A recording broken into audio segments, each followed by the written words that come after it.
Hello dear students, once again welcoming you all to the MK Jain classes. और बेटा हम लोग डिस्कस कर रहे थे in our previous lecture about the muscles.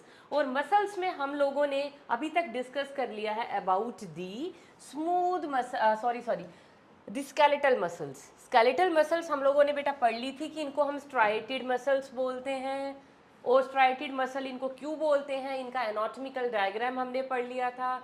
और इनके अंदर क्या प्रेजेंट होते हैं, मायोफिलामेंट्स। उन मायोफिलामेंट्स के हिसाब से हमने एक कॉन्ट्रैक्टाइल यूनिट जिसको हम बोलते हैं सार्कोमियर, उसको डिटेल में पढ़ लिया था, है ना। अभी यहाँ पे हाँ, आज बारी आ जाती है बेटा स्मूथ मसल्स की। तो smooth muscles, why smooth muscles, वो कौन सी थी पीछे वाली, स्केलेटल मसल्स। या उनके हमने और भी ऑल्टरनेटिव नेम लिखे थे, रखे नहीं थे, ऑलरेडी वो नेम है। उनको हमने कहा था स्केलेटल मसल को स्ट्राइटेड मसल या स्ट्राइप्ड मसल्स या वॉलेंटरी मसल्स। और ये नेम रखने के पीछे देयर वर रीजंस, वो मैंने जस्टिफाई कर दिया था इनके नेम्स को। तो अगर हम आज की मसल की बात करें जो हम आज पढ़ने जा रहे हैं, क्योंकि हमारी बॉडी के अंदर there are present 3 type of muscles, skeletal muscles which are associated with the skeletal system. Today is the turn of smooth muscles. Smooth muscles are not associated with our skeleton. Skeleton के साथ ये associated नहीं है। तो ये कहाँ पे मिलेंगी, ये मिलेंगी बेटा हमारी विसरल ऑर्गन्स के अंदर। कहाँ पे मिलेंगी, हमारे जो होलो विसरल ऑर्गन्स हैं, लाइक हमारा यूरिनोजेनिटल डक्ट हो गई, सारे यूरिनरी ब्लैडर हो गया हमारे पास, स्टमक हो गया हमारे पास, है ना। तो ऐसी ऐसी जगहों पे हर जगह अभी हम ना जैसे जैसे आगे बढ़ेंगे, लास्ट वाली यूनिट में जब हम फिजियोलॉजी पढ़ेंगे तो वहाँ पे हम डाइजेस्टिव सिस्टम में भी स्टमक का, इंटेस्टाइन का, बहुत सारे ऑर्गन का ना हम एनाटॉमी भी पढ़ेंगे, उनकी हिस्टोलॉजिकल स्टडी करेंगे। तो वहाँ पे आप देखेंगे वहाँ पे लेयर्स हम लोग ड्रॉ करेंगे, सीरोसा है, म्यूकोजा है, वहाँ पे बीच बीच में आप कहीं कहीं पे देखेंगे सर्कुलर मसल फाइबर की लेयर है, लॉन्गिट्यूडनल मसल की लेयर है।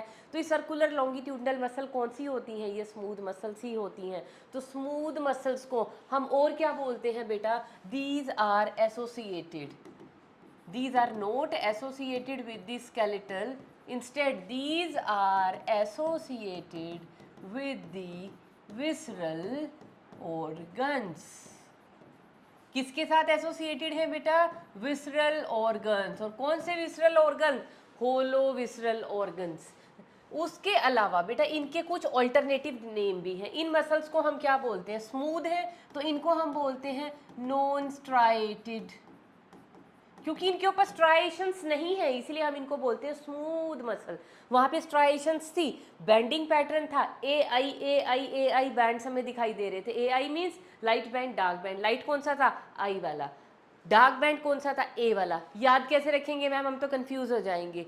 तो लाइट जब मैं स्पेल आउट करो लाइट को, LI, तो आई आ रहा है ना, तो आई बैंड। लाइट कौन सा होगा, आई बैंड। डार्क को स्पेल आउट कीजिए, DARK, ए, तो ए आ रहा है, A band will be the Dark band, I band will be the lighter band. Got it. तो ऐसे याद रख लो, मेरे को तो याद रखने का यही तरीका अच्छा लगता है। तो नॉन स्ट्राइटेड और these are also known as the non striped muscles. Apart from that we can also call these as क्या, इनवॉलेंटरी मसल्स। Involuntary muscles. क्यों बोलेंगे इनवॉलेंटरी मसल्स, क्योंकि ये हमारी विश के हिसाब से काम नहीं करती हैं। Not under the control of our wish. अब भाई आपके खाने की पेरिस्टालिसिस चल रही है, खाना इसोफेगस आपने एक बार स्वेलो कर लिया, इसोफेगस में पहुंच गया, उसके बाद तो वहाँ पे क्या है, स्मूथ मसल फाइबर्स। तो वहाँ पे पेरिस्टालिटिक मूवमेंट चलती है बॉलस की। आप चाहते हो नहीं नहीं नहीं अंदर नहीं लेके जाना, बाहर लेके आओ, बाहर लेके आओ, नहीं नहीं, वो स्वेलोइंग से पहले आप कर सकते हो कि स्वेलो करना है कि नहीं करना, नहीं खाना थूक दो बाहर। अगर एक बार अंदर चला गया फूड, उसके बाद जब वो posterior part of the oesophagus में चला गया, वहाँ कौन है, स्मूथ मसल, वो क्या करेंगी, पेरिस्टालिटिक मूवमेंट। और peristaltic movement are not under the control of individuals wish. वहाँ से अब आप अपने खाने को वापस नहीं बुला सकते। तो वो जो पेरिस्टालिसिस है और ऐसी बहुत सारी मूवमेंट, अभी जैसे जैसे मैं एग्जांपल लिखूंगी बताऊंगी, तो इस तरह की चीज़ें जिन पे हमारा कंट्रोल नहीं है, लेकिन वो मस्कुलर काम हमारे स्टमक के अंदर चल रहा है ना। जैसे ब्लड वेसल्स के अंदर ब्लड फ्लो कर रहा है, बीपी अप डाउन जब होता है, हमारे ब्लड वेसल का जो डायमीटर भी है अप और कम और ज़्यादा होता रहता है। तो ये सारी की सारी चीज़ें क्या है, these are not under the control of our selves. तो ये सारी की सारी चीज़ें वहाँ पे कहाँ पे उन ऑर्गन्स के अंदर क्या मिलेगा, वहाँ पे स्मूथ मसल है, इसीलिए ये सारी की सारी जो फंक्शनिंग करेंगे वो इनवॉलेंट्री होंगी, वो अपने हिसाब से देखेंगे हमें क्या करना है, वो हमारे हिसाब से नहीं देखेंगे हम क्या करवाना चाह रहे हैं। Got it? चलिए, तो इसीलिए हम इनको क्या बोलते हैं, इंडिविजुअल विश के हिसाब से काम नहीं करते हैं, इसलिए हम इनको बोलते हैं इनवॉलेंटरी मसल्स। Got it?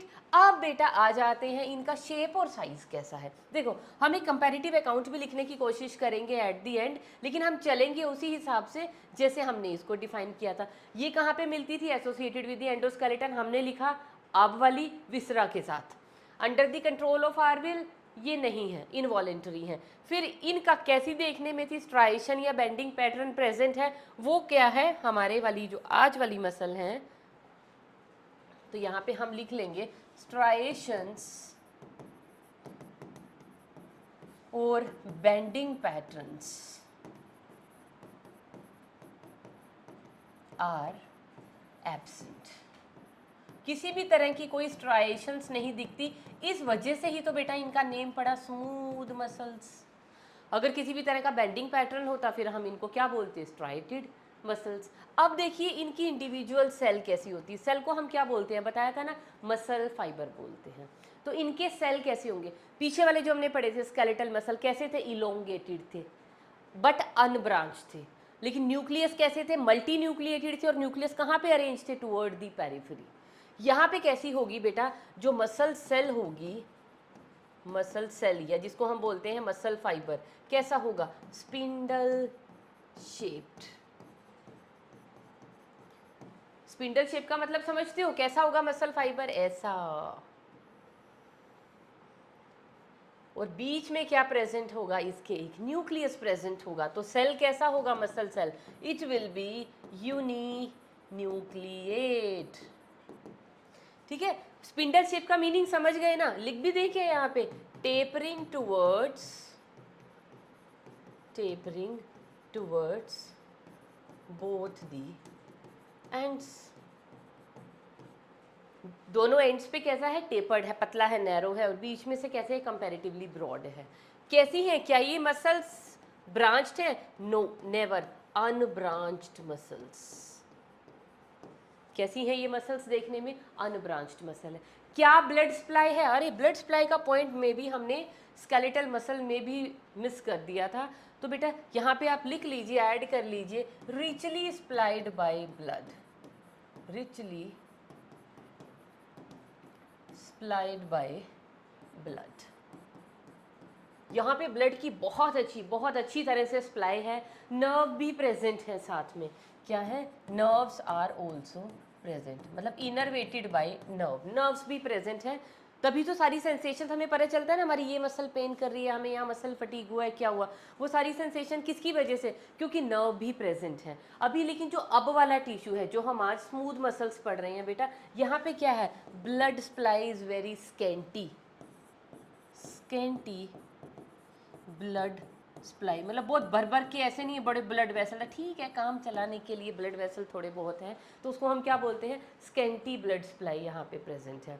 अब ये वाली जो सेल्स हैं, इनका लोकेशन तो चलो मैंने मोटा मोटा तो आपको बता दिया कि विसरल ऑर्गन्स। अब इन सेल के पास क्या है बेटा? एक सबसे बड़ी चीज़ क्या होती है? ये वाली जो सेल्स है, मैंने कहा ना फाइबर की तरह प्रेजेंट होंगी, और क्या है? ये अनब्रांच्ड होंगी।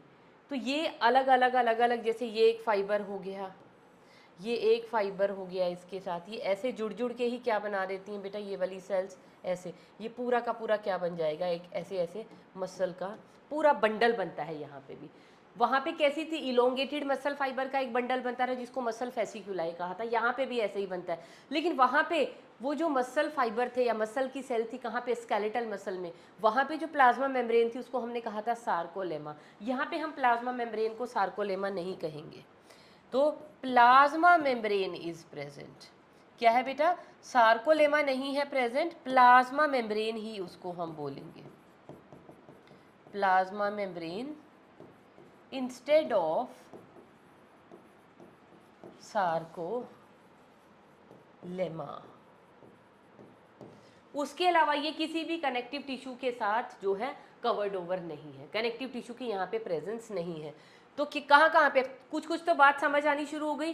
कि कैसी है स्मूथ मसल्स, कहाँ पे मिलेंगी। अब स्मूथ मसल का ये जो एक एक फाइबर है बेटा, ये क्या है, कई बार ये कैसे किस तरह से काम करता है, इट मे वर्क एज या it may contract as a single unit और एज अ मल्टी यूनिट। चलो ये और आपको बता देते हैं। तो ये जो मसल्स हैं स्मूथ मसल्स बेटा, ये एक सिंगल यूनिट की तरह भी कॉन्ट्रैक्ट कर सकते हैं और ये एक मल्टी यूनिट की तरह भी कॉन्ट्रैक्ट कर सकते हैं। अब ये सिंगल और मल्टी यूनिट क्या है, सबसे बड़ी बात बेटा एक और चीज़ समझिए, ये वाला जो स्मूथ मसल फाइबर्स हैं वो कहाँ पे प्रेजेंट है, विसरल ऑर्गन में। और मैंने क्या कहा है, ये इनवॉलेंट्री टाइप के मसल्स हैं। तो इनवॉलेंट्री मसल हैं तो इनको इनर्वेट कौन कर रहा है, मतलब इनकी जो न्यूरल सप्लाई है कहाँ से आ रही है, हमारा नर्वस सिस्टम का कौन सा हिस्सा इनको सप्लाई दे रहा है। तो these are under the control of ANS, autonomous nervous system. तो यहाँ पे लिख दे अंडर द कंट्रोल ऑफ, क्योंकि इनवॉलेंट्री है तो कौन सा सिस्टम के कंट्रोल में होंगी, हमारे नर्वस सिस्टम के ऑटोनोमस। क्या है ये, this is autonomous neural system. घबराना नहीं है, अभी फटाफट से हम पहुंच रहे हैं इन सब चीज़ों पे, तो वो सब समझ आने लगेगा क्या है ये। और जो पीछे वाला था बेटा स्केलेटल सिस्टम, वहाँ पे कैसा था, स्केलेटल सिस्टम के बारे में अगर हम लिखें, it is under the control of central nervous system, under the control of CNS, central nervous system. क्या होता है central nervous system, central nervous system हम बोलते हैं बेटा ब्रेन को और स्पाइनल कोड को। ये याद रखने हैं। अभी हम क्या करेंगे, एक छोटा सा कंपैरेटिव अकाउंट बनाएंगे तो वहाँ पे ये सभी चीज़ें हमें लिखनी है, जिससे कंपैरेटिव ही हमें मसल्स याद भी हो जाएंगी साथ के साथ। तो smooth muscles may contract as a single unit और may contract as a multi unit. Means to say, मैंने क्या कहा है, सपोज कीजिए ये एक मसल है बेटा, ठीक है, ये भी एक यहाँ पे इसके पास में क्या पड़ी हुई है, एक और मसल पड़ी हुई है। तो टू मसल्स, अगर वो मैं कह रही हूँ these are contracting as a single unit, single unit का मतलब क्या है, ये दोनों की दोनों मसल क्या है, एक और मसल चलो यहाँ पे पास में बना लेते हैं, ये एक और मसल फाइबर पड़ा हुआ है। अगर बेटा ऑटोनोमस नर्वस सिस्टम से आया स्टिमुलस, ऑटोनोमस नर्वस सिस्टम क्या लेके आया, ये लेके आया बेटा स्टिमुलस, हमारी विसरा की मसल्स हैं ये, समझ रहे हो, विसरा के अंदर किसी तरह का स्टिमुलस आया कि भैया स्टमक की वॉल के अंदर स्टिमुलस आया, अरे बड़ी मिर्ची लग गई और ये एसिडिटी बहुत ज़्यादा हो गई। समझ रहे हो क्या कहना चाह रही हूँ, तो वो क्या हो गया, एक तरह से हमारे स्टमक की वॉल की जो स्मूथ मसल है उनके लिए क्या हो गया, स्टिमुलस हो गया। तो बेटा कई बार क्या होता है, देखो जैसे ये स्टिमुलस है, ये स्टिमुलस आया, इसने ये वाले मसल फाइबर को ने इसको रिसीव किया, रिसीव करने के बाद ये मसल फाइबर आपस में कनेक्टेड हैं by means of gap junction. इन सब के अंदर क्या प्रेजेंट है, सारी की सारी मसल्स के अंदर प्रेजेंट है बेटा गैप जंक्शंस, ऐसे कहीं ना कहीं एक दूसरे से अरे कैसे जुड़ी हुई हैं, by means of gap junction. ये इतने ज़्यादा क्यों बन गए,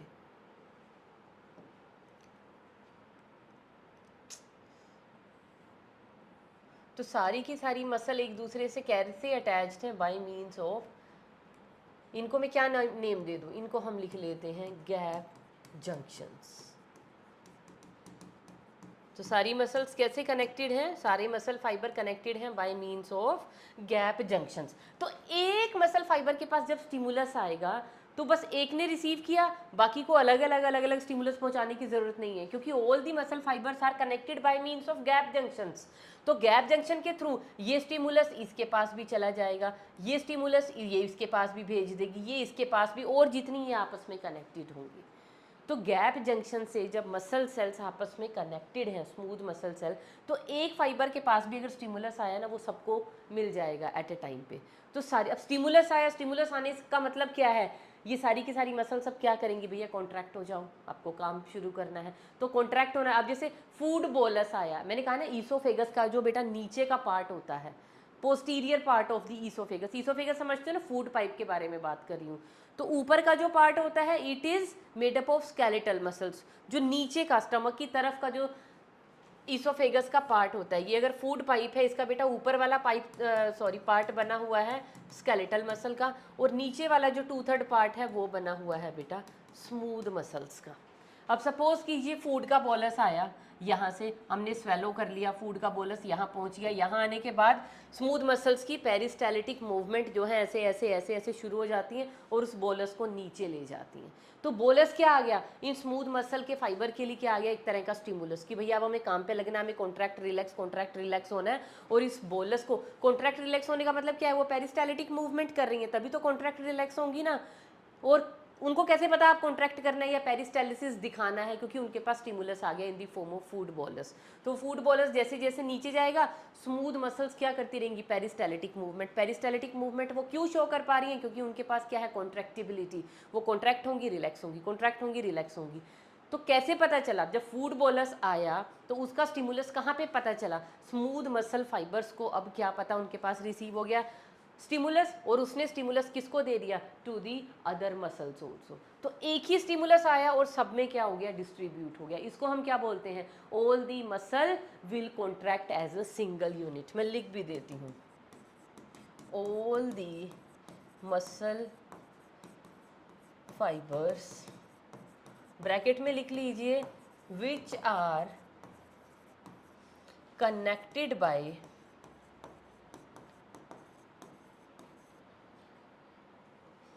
gap junctions,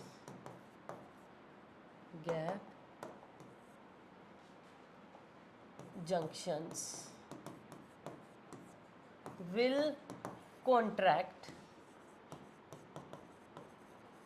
as a single unit after receiving stimulus from ANS, है ना। ये सब कुछ भूल जाओ, ये सिर्फ कुछ समझाने के लिए वैसे ही मैं आपको बता रही थी। तो यहाँ पे सारी की सारी मसल, एक को स्टिमुलस मिला वो सब में डिस्ट्रीब्यूट हो गया। कहाँ से डिस्ट्रीब्यूट हुआ भाई, बीच में चैनल से। कौन से चैनल थे, गैप जंक्शन। तो वहाँ से लीक होके वो स्टिमुलस हर एक मसल फाइबर के पास चला गया। तो all the muscle will contract together, फिर रिलैक्स होंगी, फिर कॉन्ट्रैक्ट टुगेदर, फिर रिलैक्स। ये नहीं है जी पहले मैं हो जाती हूँ कॉन्ट्रैक्ट फिर मैं अगले को भेज दूंगी स्टिमुलस, ऐसे नहीं। इक्वली एट ए टाइम सबके पास स्टिमुलस पहुंच जाएंगे and all the cell will contract together. अब इधर आ जाइए मल्टी यूनिट। मल्टी यूनिट में क्या हो जाएगा बेटा, अब ये बहुत सारे मसल फाइबर्स हैं। एक मसल फाइबर ये है, एक मसल फाइबर ये है, एक मसल फाइबर ये है, और सबके बीच में हम क्या बना लेंगे बेटा, एक एक न्यूक्लियाई। अब ये वाले मसल फाइबर को इसका स्टिमुलस मिल रहा है, इसको अलग से भेजना पड़ेगा भाई, इसको स्टिमुलस अलग से भेजना पड़ेगा। ईच मसल फाइबर अगर अलग अलग स्टिमुलस रिसीव कर रहे हैं, क्या आ रहा है इनके पास, ये क्या है, दीज आर दी स्टिमुलाई। तो different different muscle fibre different different stimuli क्या है, रिसीव कर रहे हैं। तो यहाँ पे क्या करेगा, each muscle fibre will contract independent of each other. Each muscle fiber is receiving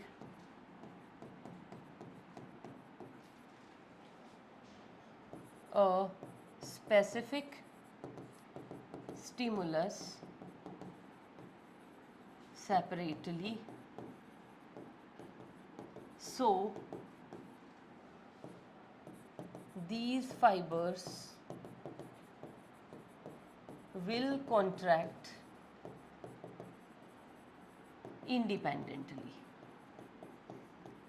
हर एक अलग अलग से, इसको जो स्टिमुलस मिला जब मिला कॉन्ट्रैक्ट करेगा, इसको जब मिला तब कॉन्ट्रैक्ट करेगा, इसको जब मिला तब कॉन्ट्रैक्ट करेगा। तो यहाँ पे क्या होगा, all the muscle fibre, all the muscle fibres contract as a multi unit. कैसे कॉन्ट्रैक्ट करेंगे, एज अ मल्टी यूनिट। तो ये है बेटा स्मूथ मसल फाइबर के बारे में। तो स्मूथ मसल फाइबर कहाँ एसोसिएटेड होता है, हमारे विसरल ऑर्गन के साथ, हमारी कंट्रोल में नहीं है, हमारे विश के अकॉर्डिंग काम नहीं करता, इट इज़ इनवॉलेंट्री इसका फंक्शन। स्ट्राइएशंस एब्सेंट हैं, मसल सेल्स स्पिंडल शेप होती हैं, यूनिन्यूक्लिएट होती हैं, अनब्रांच्ड होती हैं, और इनकी जो प्लाज्मा मेम्ब्रेन है वो प्लाज्मा मेम्ब्रेन ही है, उसको हम सार्कोलेमा नहीं कहते हैं। स्केंटी ब्लड सप्लाई है इनके पास, और प्लाज्मा मेम्ब्रेन ये मैं ऑलरेडी बता चुकी हूँ, और इनके बारे में ये सिंगल और मल्टी यूनिट जो बताना था वो मैं बता चुकी हूँ। अब आ जाइए बेटा लास्ट, जिनको हम बोलते हैं कार्डियक मसल्स। अब कार्डियक मसल क्या होती है, देखो नेम से पता चल रहा है कैसी हुई, कहाँ प्रेजेंट होंगी। इनको हम और क्या बोल सकते हैं, कार्डियक का मीनिंग होता है हार्ट, तो इनको हम क्या बोलेंगे, हार्ट मसल्स। तो कहाँ कहाँ पे मिलेंगी बेटा ये हार्ट मसल, हमें कहाँ कहाँ पे मिलेंगी, प्रेजेंट इन दी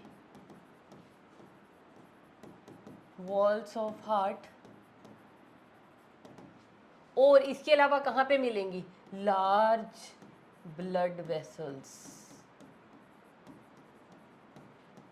वो लार्ज ब्लड वेसल पता है कौन कौन से, पल्मनरी वेन्स। क्या काम करती हैं पल्मनरी वेन्स, अब वेन्स के नाम से सब बच्चे खुश रहते हैं, डीऑक्सीजनेटेड ब्लड जो है जी लेके जा रही है। तो वेन्स यहाँ पे उल्टा होता है पल्मनरी में, ये क्या करते हैं, हमारे लंग से जो ऑक्सीजनेटेड ब्लड है उसको लाके और किसको देते हैं, टू दी हमारी हार्ट को। तो पल्मनरी वेन्स हो गई, उसके अलावा superior vena cava, superior Veena cava यहाँ पे। तो बेटा हार्ट की वॉल्स, उसके अलावा जो लार्ज ब्लड वेसल्स हैं उनकी वॉल, ये किस चीज़ की बनी होती हैं, these are made up of the cardiac muscles. अब पीछे भी, अब कार्डियक मसल से मुझे एक पॉइंट पीछे याद आया कि ये जो स्मूथ मसल है इनके बारे में लिख लीजिए, these muscles contract, these muscles contract slowly, जब ज़रूरत होती है उतना ही कॉन्ट्रैक्ट होते हैं, तो इसीलिए हम क्या लिखेंगे, डू नॉट गेट फैटीग्ड। जो स्केलेटल मसल थी उनके बारे में लिखा था ना हमने, फैटीग हो जाती हैं, कैसे पता चलेगा फैटीग हो गई, भाई ऑक्सीजन डेट हो जाएगा, वहाँ इनसफिशिएंट ऑक्सीजन सप्लाई के टाइम पे क्या हो जाएगा, जो ग्लूकोज मसल सेल के पास स्टोर्ड है वो किस में चेंज हो जाएगा, into the lactic acid instead of carbon dioxide and water, और लैक्टिक एसिड एक्यूमुलेट होना शुरू हो जाता है मसल्स में, और उस एक्यूमुलेशन की वजह से क्या हो जाता है, मसल क्रैम्प्स, जिसको हम बोलते हैं मसल फटीग हो गई। तो यहाँ पे ऐसा कोई सिनेरियो हमें देखने को नहीं मिलता है in case of smooth muscles. अब अगर कार्डियक मसल्स की बात करें बेटा, कार्डियक मसल्स कैसी हैं, अच्छा इनको, इनके बारे में ना कुछ भी लिखने से पहले एक चीज़ बता दूं आपको, कार्डियक मसल कैसी हैं, इनके पास कुछ कैरेक्टर स्केलेटल मसल के हैं, कुछ कैरेक्टर स्मूथ मसल के हैं, तो these are intermediate between the two type of muscles. तो कैसा है, सबसे पहले इनकी सेल्स के बारे में लिखा जाए, इनकी सेल्स कैसी हैं, कार्डियक मसल्स आर इलोंगेटेड। कौन सी थी भाई इलोंगेटेड, याद करो, स्केलेटल मसल थी इलोंगेटेड। और स्केलेटल मसल वाला एक और फीचर बताऊं कौन सा है, उनके पास क्या थी, स्ट्राइशंस थी ना, बेंडिंग पैटर्न, वो यहाँ पे भी प्रेजेंट है लेकिन थोड़ा फेंट है, फेंट स्ट्राइशंस प्रेजेंट। और कैसी हैं ये, दीज जो मसल फाइबर्स हैं, these are sorry highly branched, ये तो ब्रांच्ड होते हैं भाई, इनके बारे में लिखिए, ब्रांच्ड होंगे ये मसल फाइबर। फिर क्या हो रहा है, आज मेरे माइंड का और लगता है ज़ुबान का कनेक्शन बिगड़ चुका है। तो ये हैं ब्रांच्ड होंगे मसल फाइबर, कैसे होंगे, अब आ जाइए स्मूथ मसल फाइबर के फीचर्स पे। स्मूथ मसल फाइबर के पास क्या था बेटा, एक ही न्यूक्लियस था ना, यहाँ पे भी ये कैसे होंगे, यूनी न्यूक्लिएट। ठीक है, तो कैसी हैं कार्डियक मसल्स को अगर हम देखें, वैसे तो मैंने डायग्राम आपको दिखा ही दिया था जहाँ पे हमने टाइप ऑफ मसल्स देखी थी। देखो बेटा, ये तो स्मूथ मसल फाइबर है, डायग्राम देख के पहचान जाओगे, स्पिंडल शेप है, और क्या प्रेजेंट है इनके बीच में, एक एक ही न्यूक्लियस, यूनी न्यूक्लिएट है। इनकी पहचान क्या है, मल्टी न्यूक्लिएट है, न्यूक्लियस इन्होंने दिखाए नहीं हुए, और क्या प्रेजेंट है, स्ट्राइशंस प्रेजेंट है, डार्क। यहाँ पे क्या स्ट्राइशंस हैं लेकिन थोड़ी फेंट होंगी, इन्होंने थोड़ा डायग्रामेटिक है ये डायग्राम, तो बहुत ज़्यादा इन्होंने डार्क दिखा दी, इतनी डार्क होती नहीं, बड़ी फेंट स्ट्राइशंस होती हैं लेकिन प्रेजेंट होती हैं। और उसके अलावा कैसे, देखो ब्रांचिंग दिखाई दे रही है, ये फाइबर आ रहा था, इसकी इधर ब्रांचिंग हो गई, फिर ये फाइबर था, इसकी ये देखो ऊपर ब्रांचिंग हो गई, तो क्या दिख रहा है, ब्रांचिंग दिखाई दे रही है ना, ब्रांच्ड है, ये भी अनब्रांच थे, ये भी अनब्रांच थे, ये ब्रांच है। ये कैसे थे, इलोंगेटेड थे, ये भी इलोंगेटेड है, ये यूनिन्यूक्लिएट थे, ये यूनिन्यूक्लिएट है। तो एक एक दो दो फीचर तो इनके आने शुरू हो गए। उसके बाद क्या है बेटा, यहाँ पे और क्या बताना चाह रही थी मैं, हाँ यूनिन्यूक्लिएट हो गया, ये सब कुछ हो गया, उसके बाद अनब्रांच्ड हो गया, चलो अब आगे चलते हैं। हाँ, ये तो मेरे को जस्ट एक फिगर दिखाना था आपको कि ये इलोंगेटेड सेल है और इलोंगेटेड सेल के अलावा फेंट स्ट्राइएशंस यहाँ पे प्रेजेंट है। और बेटा यहाँ पे हमने एक चीज़ और वहाँ पे ऑब्जर्व की, अगर मैं यहाँ पे ड्रॉ करती हूँ, ये है मेरे पास कार्डियक मसल, ये एक कार्डियक मसल है, कैसी है, इलोंगेटेड है ना, और ये दूसरे के साथ जुड़ी हुई है। ये देखो, ये क्या मैं बना रही हूँ, ये आ गई ब्रांचिंग।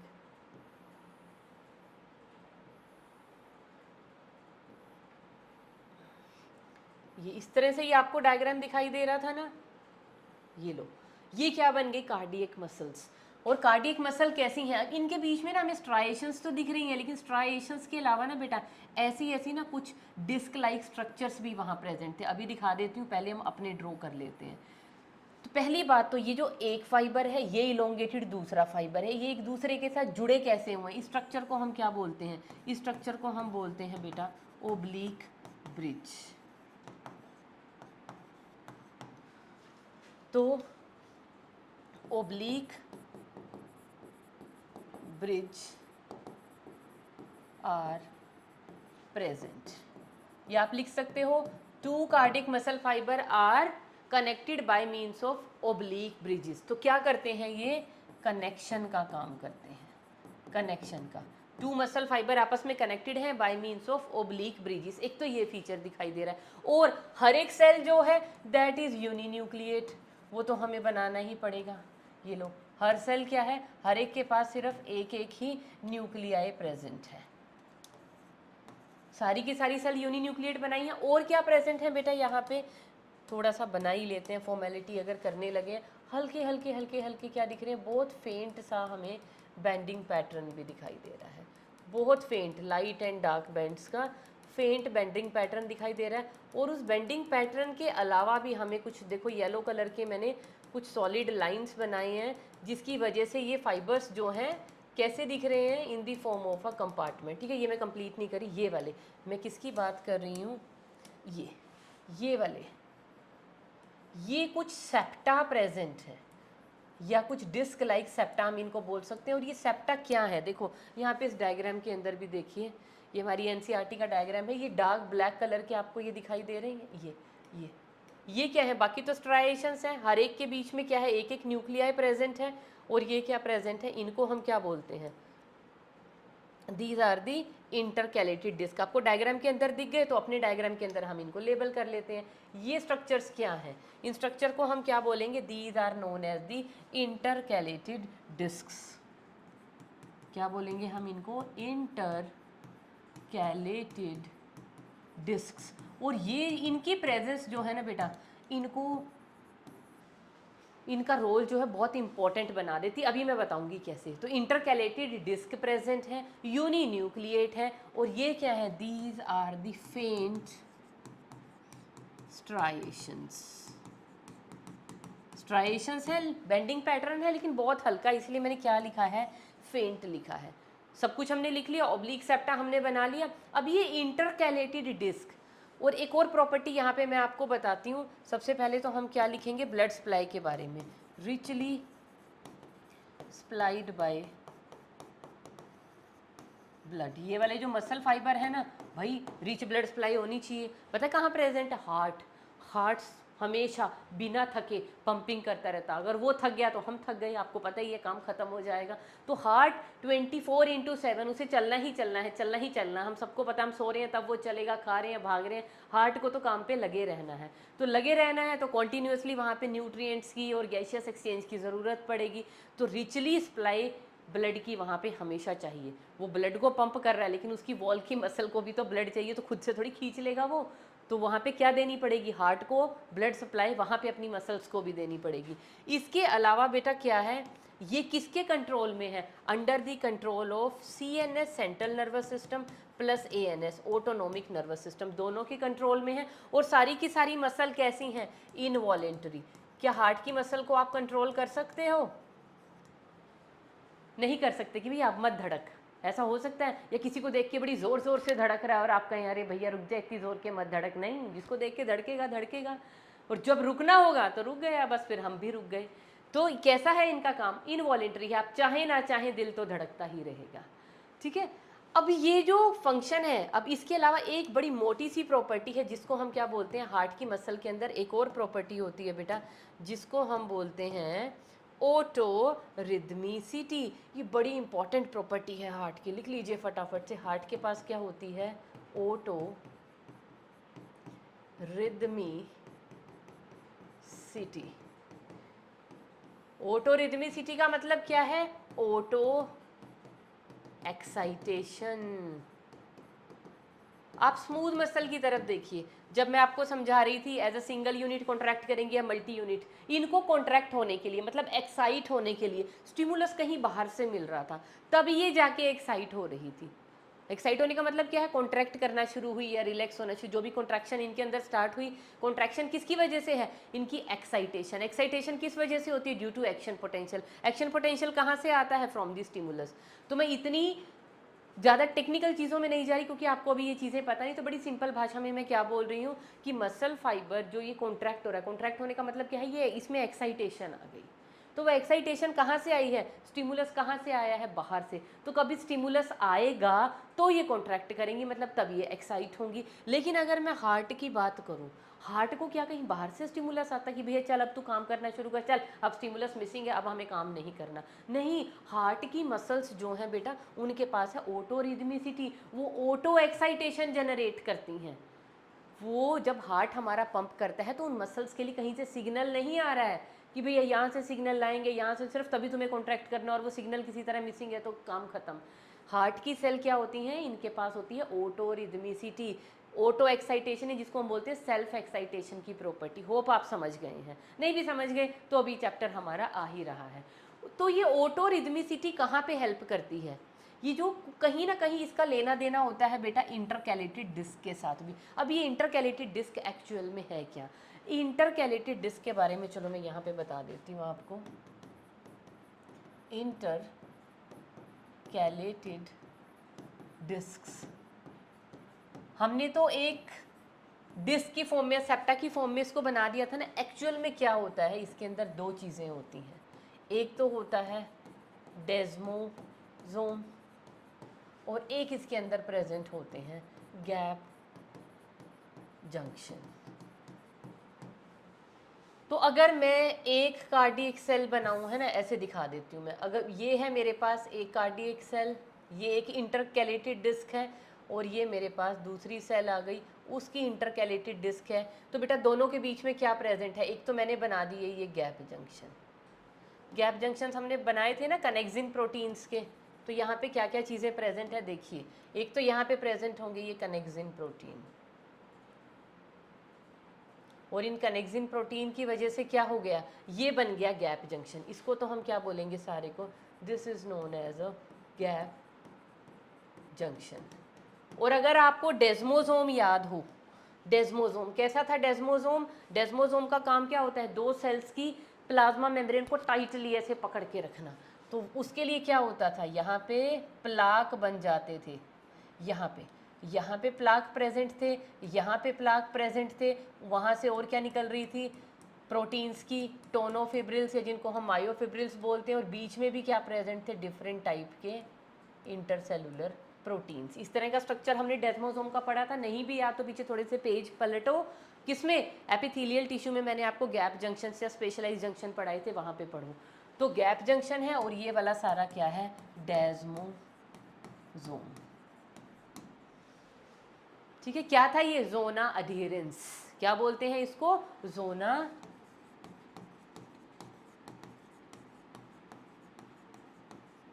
एडेरेंस। चलो जी, तो ये जो एक इंटरकैलेटेड डिस्क है ना, हमें देखने में एक डिस्क दिख रही है, उस डिस्क के अंदर दो चीज़ें प्रेजेंट है, दो स्ट्रक्चर प्रेजेंट है, गैप जंक्शन प्रेजेंट है और डेस्मोसोम प्रेजेंट है। अब डेस्मोसोम तो क्या करेगा, इनको बिल्कुल टाइटली अधेयर करके रखेगा, टाइटली इनको चिपका के रखेगा, कनेक्शन बना के रखेगा। तो डेस्मोसोम का काम क्या होता है, टाइट जंक्शंस हैं ये एक तरह के, है ना, तो अधीरिंग के काम में आते हैं, दो सेल को टाइटली पकड़ के रखेगा। और गैप जंक्शन का काम क्या होता है, गैप जंक्शन क्या करेगा, एक्सचेंज मैंने कहा था ना गैप जंक्शन के अक्रॉस इधर से इधर और इधर से इधर चीज़ें आ जा सकती हैं। तो यहाँ पे गैप जंक्शन पता क्या काम करेगा, एक सेल अगर एक्साइट हुई है, उसके पास स्टिमुलस आया है, तो इन गैप जंक्शन के थ्रू क्या होगा, डिस्ट्रीब्यूशन ऑफ स्टिमुलस। तो ये जो दो सेल्स के बीच में इंटरकैलेटेड डिस्क है ना, अगर इस सेल के पास ये अगर ऑटो एक्साइट हुई है ना, तो वो स्टिमुलस सारी सेल में एक ही टाइम पे इंटरकैलेटेड डिस्क के थ्रू, इंटरकैलेटेड डिस्क के अंदर क्या प्रेजेंट है, गैप जंक्शन, वहां से वो excitation at the same time each and every cardiac cell को पहुंच जाएगी। इसीलिए तो हमारा हार्ट का जब कोई चेंबर कॉन्ट्रैक्ट या रिलैक्स करता, कॉन्ट्रैक्ट करता है, तो पूरी वॉल एक ही टाइम पे, एट्रियम जब एट्रियम जो होती हैं प्रेजेंट है, जिनको ऑरिकल्स बोलते हैं, इकट्ठी कॉन्ट्रैक्ट करती है। ये तो नहीं है ऊपर वाला पोर्शन पहले कॉन्ट्रैक्ट हो रहा है जी, वहाँ पे पहले सिग्नल आ गया, फिर बाद में उसका नीचे वाला पोर्शन हो रहा है, फिर वेंट्रिकल थोड़ा इस साइड से हुई कॉन्ट्रैक्ट, फिर इधर से हुई, फिर पूरी, ऐसा तो नहीं होता ना, नहीं होता। एट अ टाइम पूरा का पूरा चेंबर कॉन्ट्रैक्ट करता है। किस वजह से, चेंबर किस चीज़ का बना हुआ है, मसल्स प्रेजेंट है वहाँ पे, और एक मसल नहीं, वो सारी की सारी जो पूरी वॉल है, कितने सारे मसल फाइबर की मिलके बनी है, और मसल फाइबर्स के बीच में क्या प्रेजेंट है, इंटरकैलेटेड डिस्क। तो एक सेल से स्टिमुलस सारी की सारी सेल्स को at the same time through intercalated disc equally एक ही टाइम पे मिल जाएगा, और सारी की सारी इकट्ठी कॉन्ट्रैक्ट करेंगी। इकट्ठी कॉन्ट्रैक्ट करेंगी मतलब पूरा का पूरा एक चैम्बर एक टाइम पे कॉन्ट्रैक्ट हो रहा है। समझ में आया? तो कंप्लीट चैम्बर एक टाइम पे कॉन्ट्रैक्ट होगा। ओरिकल हो रही है तो पूरी कॉन्ट्रैक्ट होगी, ये नहीं कि आधी ओरिकल हो गई, आधी अभी रह गई, भाई रुक के 2 सेकंड बाद होगी, नहीं, पूरा का पूरा। इसलिए हमारा हार्ट साइकिल चलता है 0.8 सेकेंड्स का। तो समझ में आ गया बेटा? यहाँ पे अब हमें गड़बड़ नहीं करनी है। तो इंटरकैलेटेड डिस्क जो है बहुत इंपॉर्टेंट है, और ये इसको क्या प्रोवाइड करती है, एक पेक्यूलियर प्रॉपर्टी। और दूसरी चीज़ क्या है बेटा, हार्ट में ऑटोरिथमिसिटी है, और हार्ट के अंदर क्या है, heart muscles never get fatigued, never get fatigued. क्या इनको फैटीग होना चाहिए?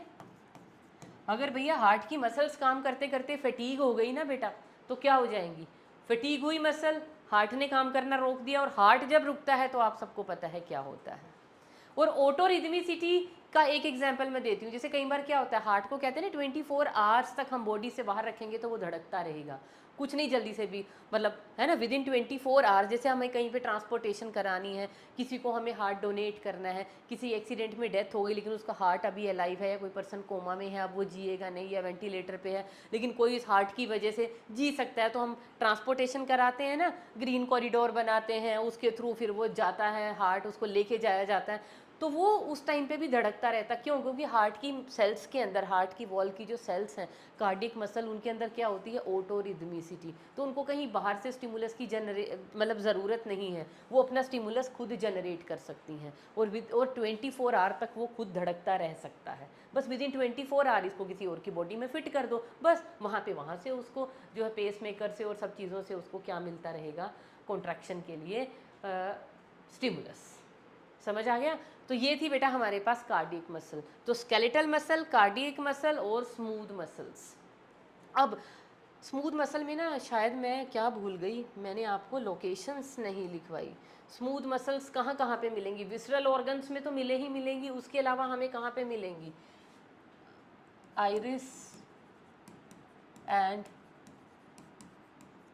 रेटिनल मसल्स, आइरिस और रेटिना की मसल्स में मिलेंगी।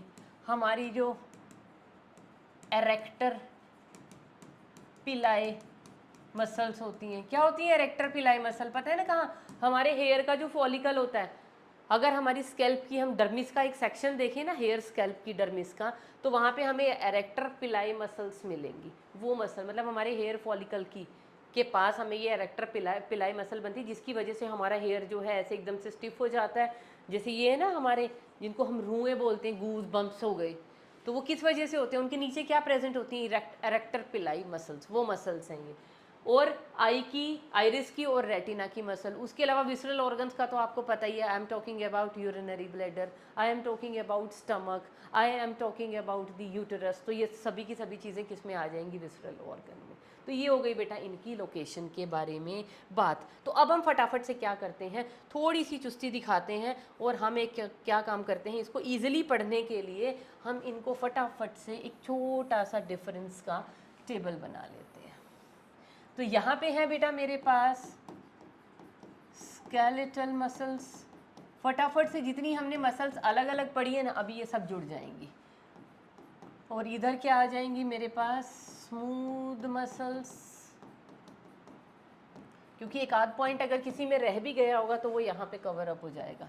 इधर आ जाएंगी हमारे पास कार्डियक मसल्स। ठीक है जी, चलो लिखते हैं इनके बारे में।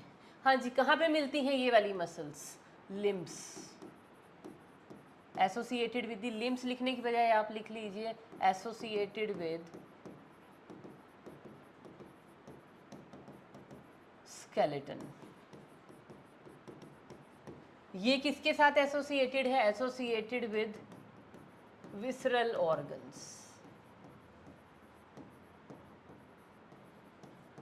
और ये कहाँ पे है, associated with the heart wall.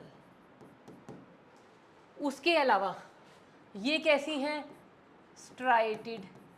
Striated लिखने की बजाय मैं लिख देती हूँ बेंडिंग पैटर्न प्रेजेंट। यहाँ पे बेंडिंग पैटर्न एब्सेंट, यहाँ पे फेंट बैंड्स प्रेजेंट। ये कैसी हैं बेटा, वॉलेंटरी।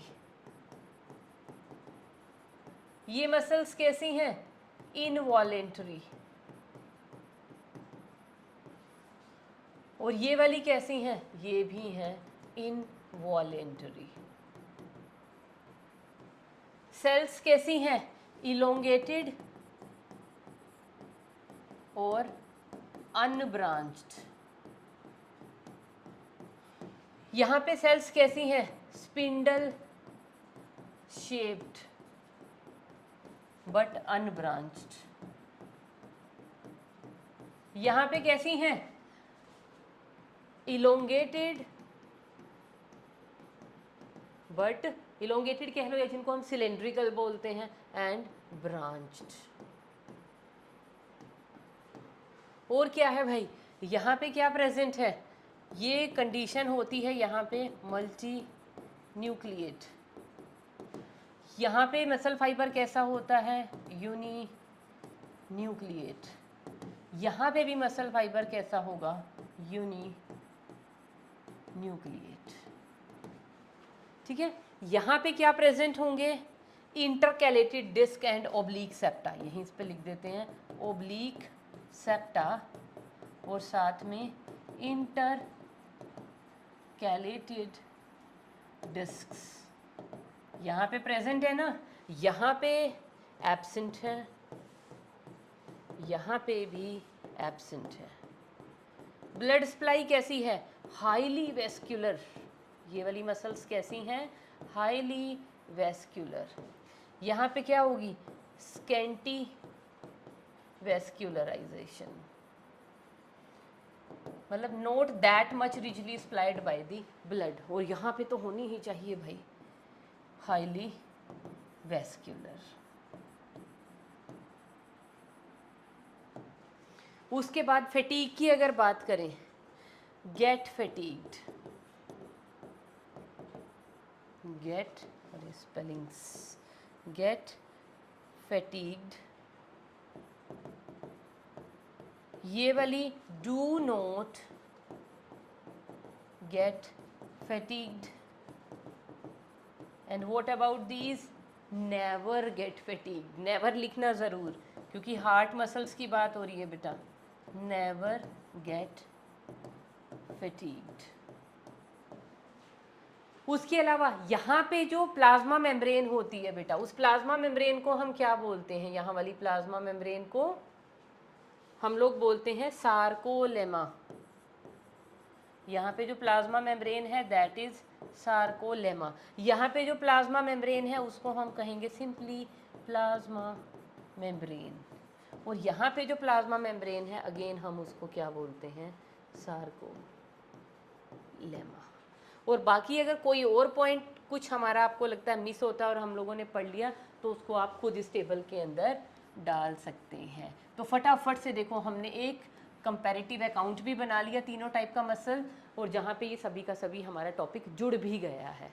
तो समझ में आ गया। तो कार्डियक मसल क्या है? In between the two, intermediate character है इसके पास। कुछ कैरेक्टर इसके हैं, कौन सा कैरेक्टर है? बेंडिंग पैटर्न का हो गया, सिलेंड्रिकल सेल्स हो गई। इसका कौन सा हो गया भाई? यूनिन्यूक्लिएट कंडीशन, है ना। और उसके अलावा क्या है? गैप जंक्शंस यहाँ पे प्रेजेंट है ना, यहाँ पे भी गैप जंक्शंस प्रेजेंट है इन दी इंटरकैलेटेड डिस्क। तो बेटा this was all about the muscular tissue. That's all for today.